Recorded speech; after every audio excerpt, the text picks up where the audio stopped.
Hello guys, welcome to my YouTube channel. My name is Umar Farooq and I am currently a third year MBBS student at GMC Srinagar. तो चलिए इस video में हम बात करते हैं कि आप कैसे मॉक टेस्ट का यूज़ करके आपका जो स्कोर है वो इम्प्रूव कर सकते हो, ताकि जो आपका एक्चुअल एग्जाम आने वाला है कुछ ही डेज़ में, आप लगभग 60 डेज़ आपके पास है, ताकि आप वहाँ पे अच्छा स्कोर कर पाओ। ठीक है ना। यहाँ पे हम सारी चीज़ें डिस्कस करेंगे कि आपको कैसे पढ़ना चाहिए टेस्ट देने के लिए, क्योंकि अगर आपको मॉक टेस्ट अभी फेस करना है तो आपको उसके लिए क्या होना चाहिए, सिलेबस जो है ना आपको पढ़ा हुआ होना चाहिए, उसके बाद ही आप मॉक टेस्ट दे सकते हो, है ना। तो सारा कुछ यहाँ पे डिस्कस करेंगे कैसे पढ़ना चाहिए और कैसे आपको टेस्ट को अप्रोच करना चाहिए। ठीक है, तो चलिए सबसे पहले हम टेस्ट के लिए तैयार कैसे होंगे यहाँ पे। ठीक है ना। तो मैं आपको एक अप्रोच बताता हूँ कि कैसे आपको पढ़ाई करनी चाहिए। यहाँ पे हम बायो का, फिजिक्स का या केमिस्ट्री का, तीनों का साथ लेके चल रहे हैं यहाँ पे। ठीक है। तो मान लेते हैं आपने कोई टॉपिक उठा लिया, मान लेते हैं फ्रिक्शन उठा लिया आपने फिजिक्स से। ठीक है ना।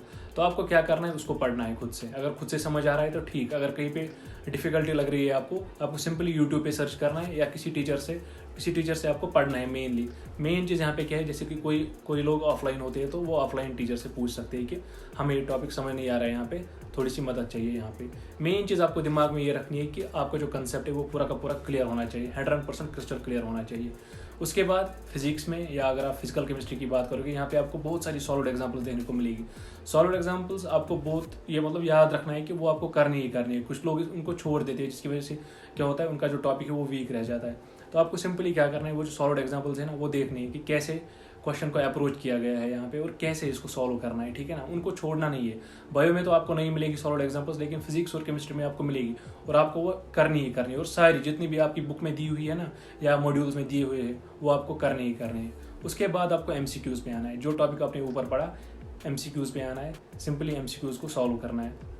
उसके बाद जैसे 5-10 MCQs तो होते हैं टॉपिक पे या 20 भी होते हैं।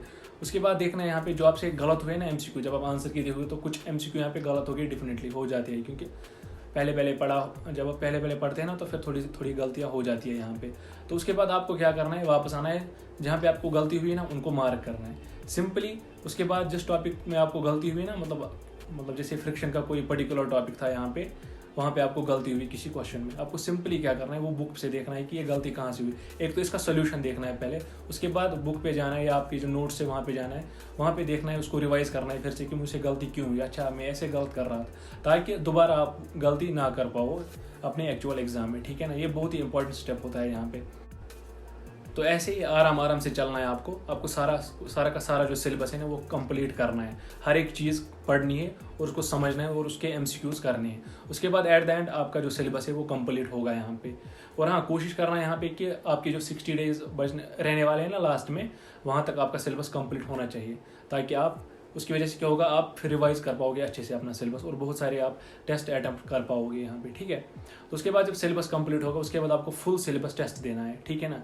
यहाँ पे क्योंकि जो मैं भी ये बता रहा हूँ लास्ट 60 डेज़ के लिए, अब जिसका सिलेबस कंप्लीट नहीं हुआ है वो क्या कर सकता है, वो सिंपली जो अपने हिसाब से देख सकता है कि 11th का किया है कंप्लीट तो उसका टेस्ट दे, 12th का किया है तो 12th का दे। और एट द एंड सबको क्या आना है, मतलब कॉमन पैटर्न पे आना है, यहाँ पे कॉमन रूट पे आना है, आपको फुल सिलेबस टेस्ट यहाँ पे देने हैं। ठीक है। वो टेस्ट ऑफलाइन होंगे या ऑनलाइन होंगे, ये आप पे डिपेंड करता है कि आपने कौन सी टेस्ट सीरीज ज्वाइन की है। जिसकी मैं आपको ऑफलाइन बता दूं, यहाँ पे जैसे आकाश की है, यहाँ पे एलन की है, काई की भी यहाँ पे आपको ऑनलाइन या ऑफलाइन मिलेगी। ऐसे ही ऑनलाइन आपको मिल सकती है आकाश की, एलन की या बायोमेंटर्स की, ऐसे ही फिजिक्स वाला की भी मिल सकती है यहाँ पे टेस्ट सीरीज। लेकिन टेस्ट सीरीज वो वाली देना जो NCERT बेस्ड हो, क्योंकि वरना एट द एंड मोमेंट पे आप डिमोटिवेट हो जाओगे, क्योंकि कुछ टेस्ट सीरीज ऐसी होती है वो बहुत डिफिकल्ट होती है और उसमें 500-550 मार्क्स लाना भी बहुत ही बड़ी बात होती है, क्योंकि वो बनी ऐसी हुई होती है, वो मॉड्यूल से उठाई हुई होती है, तो वो एक इंसान को थोड़ा सा मेंटली डाउनग्रेड करती है, मोटिवेशन सारी चुरा ले जाती है वो। ठीक है ना। तो इसलिए आपको ऐसे करना है कि NCERT बेस्ड टेस्ट सीरीज आप प्रेफर करो। ठीक है। तो चलिए, अगर आपको एक घर बैठे टेस्ट देना चाहता है तो मैं आपको रिकमेंड करूंगा यहाँ पे ओसवाल बुक्स की NEET UG mock test 15 sample question paper, जिसमें आपको फिजिक्स, केमिस्ट्री और बायोलॉजी देखने को मिलेगा as per latest exam pattern issued by the NTA। साथ ही साथ अगर हम यहाँ पे बात करेंगे ना नीट एग्ज़ाम पैटर्न की, तो आपको यहाँ पे जो टोटल नंबर ऑफ क्वेश्चन होते हैं वो 200 होते हैं, उसमें से आपको 180 अटैम्प्ट करने होते हैं। ठीक है ना। और टोटल मार्क्स होते हैं 720। अगर हम यहाँ पे फिजिक्स की बात करें, यहाँ पे सेक्शन ए में आपको 35 क्वेश्चन देखने को मिलेंगे और सेक्शन बी में 15। ऐसे ही केमिस्ट्री, जूलॉजी और बॉटनी में भी। और यहाँ पे आपको एक इंटरनल चॉइस मिलती है कि आपको जो सेक्शन बी है ना उसमें से आपको खाली 10 क्वेश्चन ही अटैम्प्ट करने होते हैं आउट ऑफ 15। ठीक है। तो चलिए, यहाँ से आपका सिलेबस दिया हुआ है class 11th and class 12th का। और साथ ही साथ आगे जाके आपको यहाँ पे देखने को मिलेगी वेटेज, जो कि पिछले साल क्या वेटेज रही थी, किस चैप्टर से कितने क्वेश्चंस आए थे, वो भी लिखा हुआ है। और साथ साथ यहाँ पे ट्रेंड एनालिसिस भी दी हुई है 2022 टू 2010 तक। और हाँ, यहाँ पे आपको सॉल्व्ड पेपर्स भी देखने को मिलेंगे, जो सॉल्व्ड पेपर जो पिछले साल का था और जो 2021 का था, वो दोनों के दोनों आपको देखने को मिलेंगे, ठीक है। और सॉल्व्ड देखने को मिलेंगे, ये आप ज़रूरी सॉल्व करके जाना, क्योंकि इससे बहुत सारे क्वेश्चन ना आपको रिपीट देखने को मिलेंगे यहाँ पे, क्योंकि ऐसा हर साल होता है, तो इस साल भी होगा। ये लिखा हुआ है कि टॉपिक नेम, चैप्टर नेम, कौन से टॉपिक से कौन से चैप्टर से क्या क्वेश्चन आया था, ठीक है। सबसे ब्यूटीफुल चीज़ यहाँ पे ये है कि आपको यहाँ पे माइंड मैप्स देखने को मिलेंगे, जो कि आपको बहुत हेल्प करेंगे यहाँ पे चीज़ों को रिवाइज़ करने में। फिजिक्स, केमिस्ट्री और बायो का तीनों का दिया हुआ है यहाँ पे माइंड मैप्स, ठीक है। तो ये यहाँ पे आप चेकआउट कर सकते हो। और आगे जाए तो यहाँ पे आपको दिख रहा होगा, यहाँ पे बहुत सारे निमोनिक्स दिए हुए हैं, जो कि आपको मदद करेंगे चीज़ों को याद करने में, क्योंकि बहुत सारी चीज़ें ना यहाँ पे ऐसी होती है जिनके लिए आप ढूंढते रहते हो यूट्यूब पे या नेट पे निमोनिक्स। और यहाँ पे आप देख सकते हो 2021 का पेपर भी दिया हुआ है, और साथ साथ यहाँ पे आप OMR भी देख सकते हो, और ये यहाँ पे आंसर की। और यहाँ पे आप देख सकते हो, यहाँ पे QR कोड दिया हुआ है नीचे, ये आप स्कैन करके यहाँ पे वीडियो लेक्चर्स भी, यहाँ मतलब वीडियो सोल्यूशंस भी यहाँ पे देख सकते हो इनका। तो अगर आपको इसको चेकआउट करना है तो आप नीचे डिस्क्रिप्शन में जा सकते हो, वहाँ से इसको परचेज़ कर सकते हो, ठीक है। चलिए आते हैं वापस अपने। तो जब आप फाइनली यहाँ पे टेस्ट खत्म करोगे, उसके बाद खुद से देखोगे उसकी आंसर की, तो बहुत सारे क्वेश्चन क्या हुए होंगे, गलत हुए होंगे यहाँ पे, क्योंकि हर एक से गलतियाँ होती है, और उन्हीं गलतियों को आपको रेक्टिफाई करना है यहाँ पे, और उसके बाद फाइनल एग्जाम में वो गलतियाँ नहीं दोहरानी है आपको, ठीक है ना, क्योंकि वही आपको यहाँ से यहाँ पहुँचा देगा आराम से।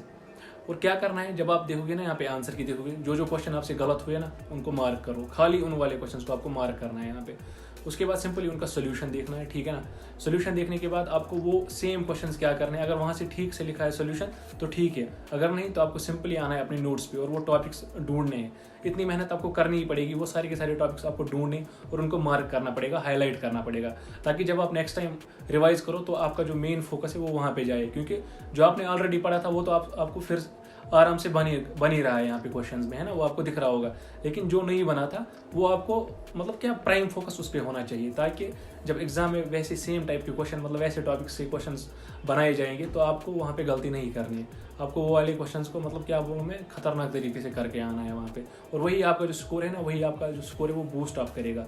वरना क्या हो जाता है, जब आपने टेस्ट नहीं दिए हुए होते तो आपको पता ही नहीं होता है कि हमने क्या पढ़ा था और क्या हम भूल गए हैं। यहाँ पे टेस्ट का यही बेनिफिट होता है सबसे बड़ा, ठीक है ना।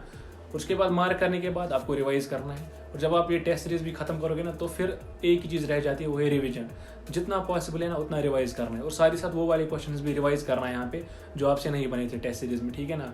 और हाँ, ऐसे ही मत दो वो वाली टेस्ट सीरीज कभी ज्वाइन की, कभी ये वाली, कभी वो वाली, कभी ये वाली, ऐसे मत करो। एक ही टेस्ट सीरीज पे मतलब क्या स्टिक रहो, उसके बाद वही करो अच्छे से और उसी को रिवाइज करो। टेस्ट सीरीज को रिवाइज भी करना होता है, जो आपसे नहीं बने ना क्वेश्चन वो रिवाइज भी यहाँ पे करने हैं। मैं बार बार इसीलिए बोल रहा हूँ ताकि आप ये बात मान लो मेरी, ठीक है।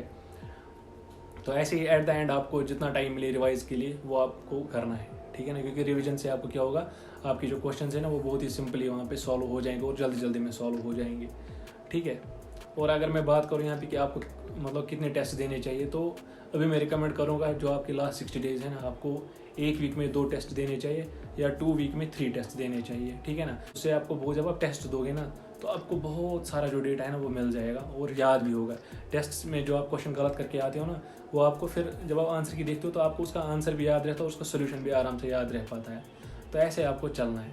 थैंक यू, इस वीडियो में इतना ही।